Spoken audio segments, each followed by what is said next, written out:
প্ৰকৃতিৰ দুটা ৰূপ আছে, এটা ভাল আৰু এটা বেয়া। আমি যদি প্ৰকৃতিৰ সৈতে ভাল ধৰণে থাকোঁ, নিশ্চয় প্ৰকৃতিও আমাক সুন্দৰকৈ ৰাখিব। যদিহে প্ৰকৃতিক আমি অনিষ্ট কৰোঁ আৰু প্ৰকৃতিৰ যেতিয়া ৰুদ্ৰৰূপ ধৰিব, সেই ৰুদ্ৰৰূপত কিন্তু আমি জীয়াই থকাটো মুস্কিল হৈ যাব, অসম্ভৱ হৈ যাব।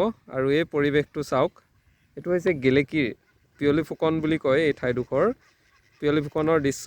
আৰু বৰ্তমান সময়ত কিদৰে হেন্দোলাই আহিছে পৰিৱেশ, বৰষুণ আহিছে আৰু এয়া হাঁহবোৰে কি সুন্দৰকৈ সাঁতুৰিছে। তাৰ সমান্তৰালভাৱে এইখন নাগালেণ্ডৰ আমি দৃশ্য দেখাইছোঁ। আৰু কিমান এটা সুন্দৰ পৰিৱেশ। আৰু এই পৰিৱেশৰ পিছতো আমি কিন্তু কিছুমান কথা বুজি পাব লাগে। আমি যিদৰে প্ৰকৃতিক এতিয়া কষ্ট দিছোঁ, কিছু ক্ষেত্ৰত খান্দি মেলি পাহাৰখন দেখিছে, এই মাজতে এইবোৰ বহুত মাটি ওলাই আছে, য'ত কয়লা খান্দি হয়তো পাহাৰটো অনিষ্ট কৰা হ'ল। তো যেতিয়া ৰুদ্ৰৰূপ ধৰিব, এই ৰুদ্ৰৰূপত কিন্তু আমি জীয়াই থকাটো অসম্ভৱ হৈ পৰিব। আৰু চাওকচোন পৰিৱেশটো কি সুন্দৰ হৈছে। এয়া আমাৰ গেলেকীৰ দৃশ্য, গেলেকীৰ পিয়লি ফুকনৰ দৃশ্য, নাজিৰাৰ গেলেকীৰ পিয়লি ফুকনৰ দৃশ্য। প্ৰকৃতিৰ যথেষ্ট ভাল লাগিলে দেখিবলৈ, একো সুন্দৰ হৈ পৰিছে পৰিৱেশ, সেয়েহে আপোনালোকক দেখাবলৈ চেষ্টা কৰিছোঁ।